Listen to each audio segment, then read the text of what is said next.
Can you imagine waking up to the news that Vladimir Putin or Kim Jong-un have kidnapped Donald Trump and Melania Trump in the dead of night, and now the president is awaiting trial in that country, charged with whatever they decided to charge him with? Like, what would be your reaction to that? Let's be honest, I think a lot of you would be extremely frightened. I know I would.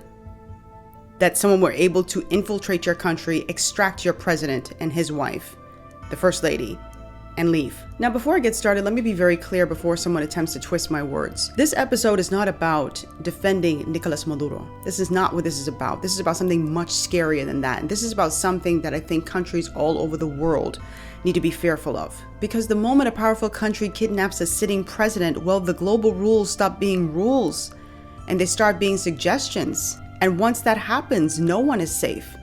Not even the people or the countries cheering this on. We're going to talk about the kidnapping, the capture of Venezuelan President Nicolas Maduro.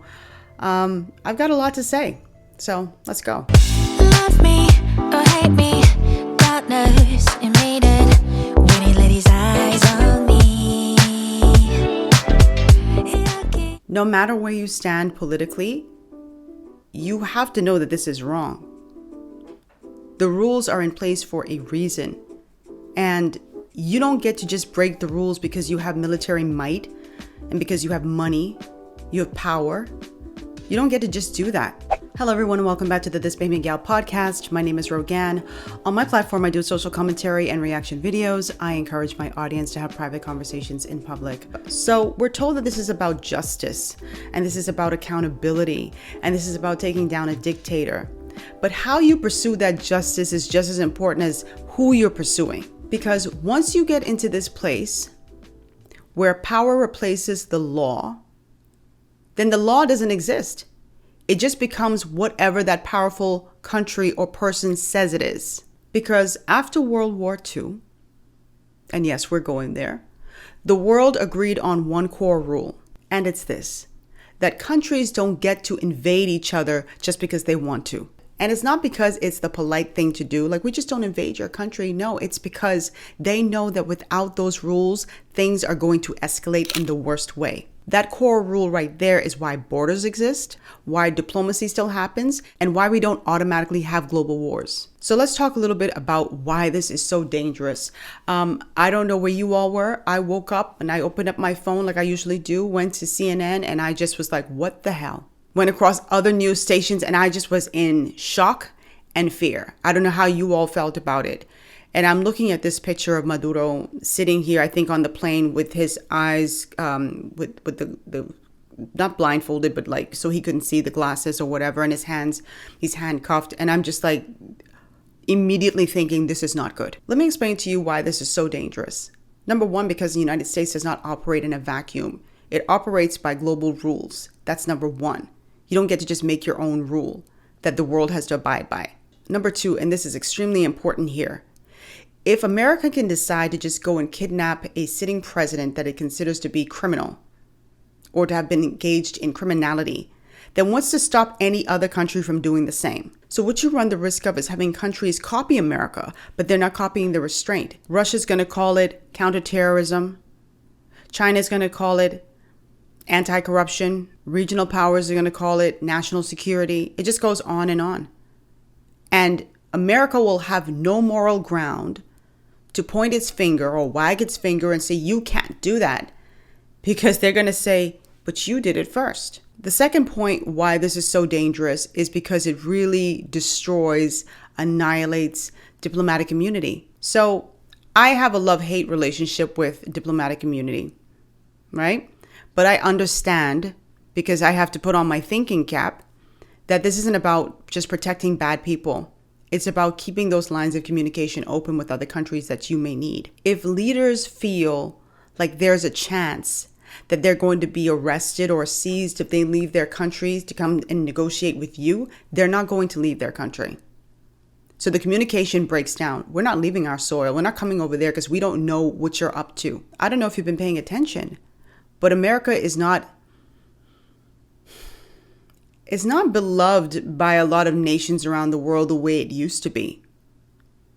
Just being honest.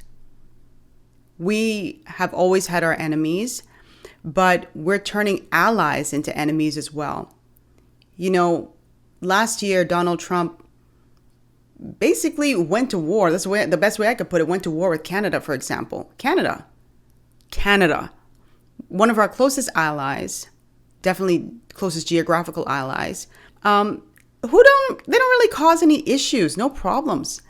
And his constant threat, and he's still threatening to annex Canada to make it the 51st state of the United States, that wasn't warmly received, and he kept doing it. Our old relationship with the United States, a relationship based on steadily increasing integration, is over.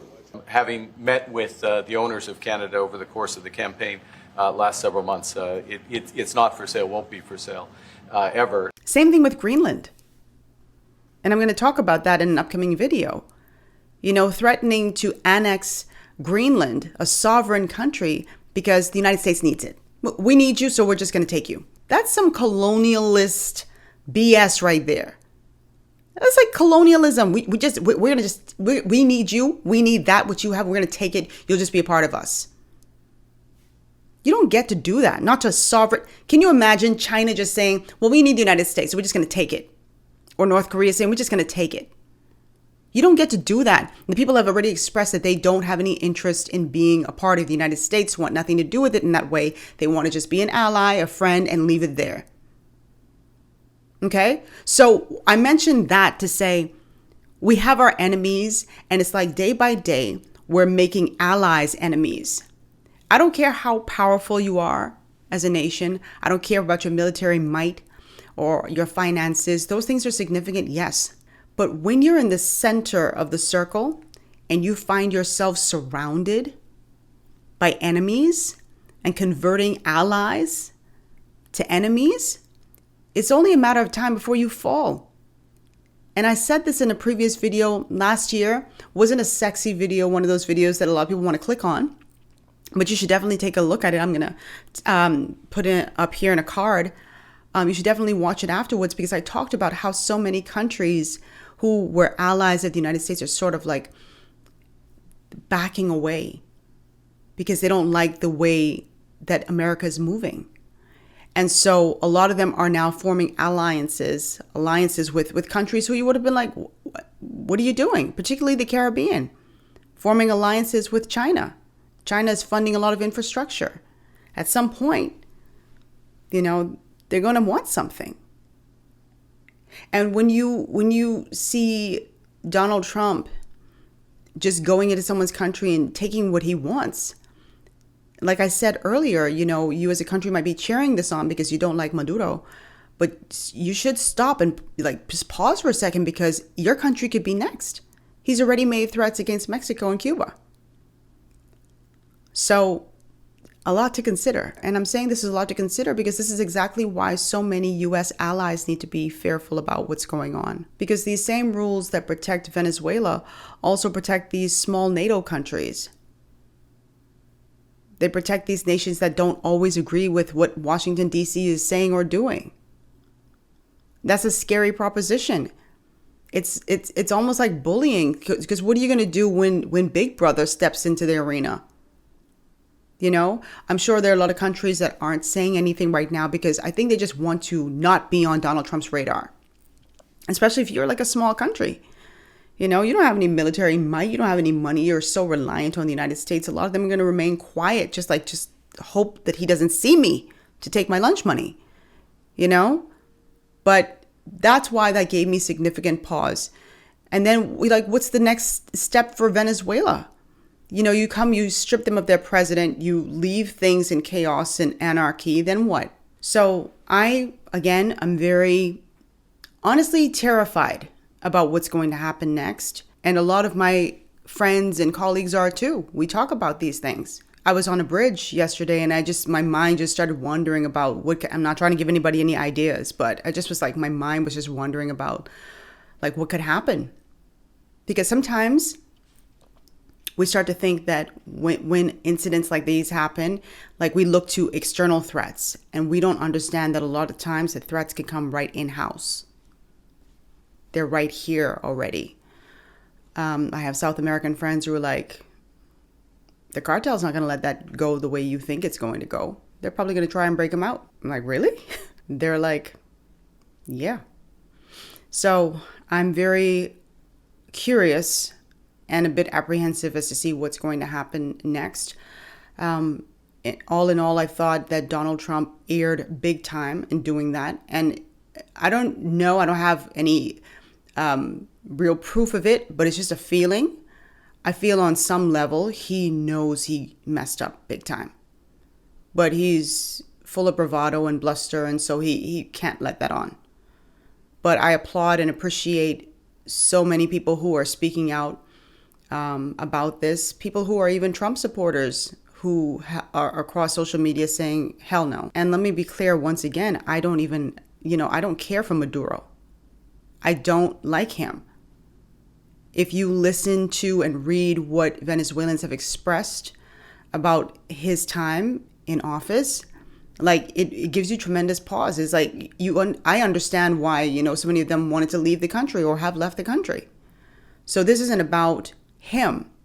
It's about rules and order and the consequences of breaking those rules. It's about political might and military might that allows you to do things and get away with it. So, just for me to wrap up here, because I don't want this to be too long, but, I want people to really consider the bigger picture. And again, this is not about Nicolas Maduro.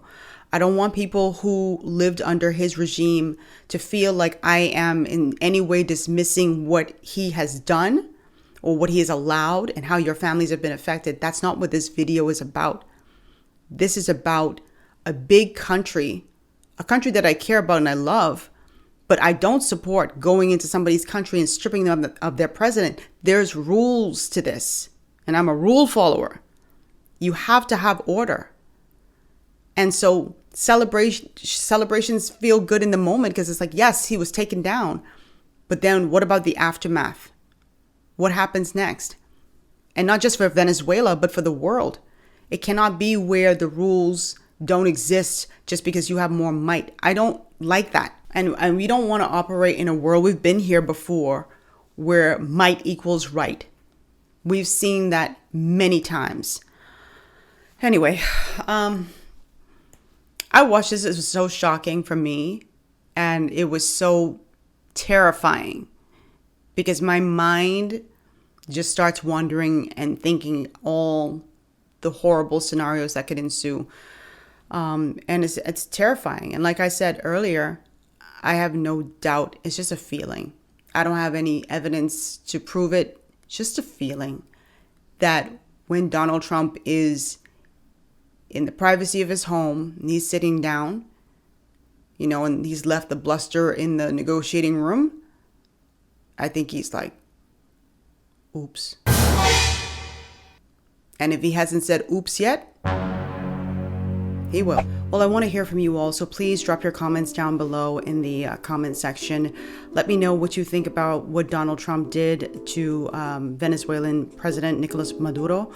Do you think that he was right to do what he did? Do you think that this is going to create an even worse scenario for the United States?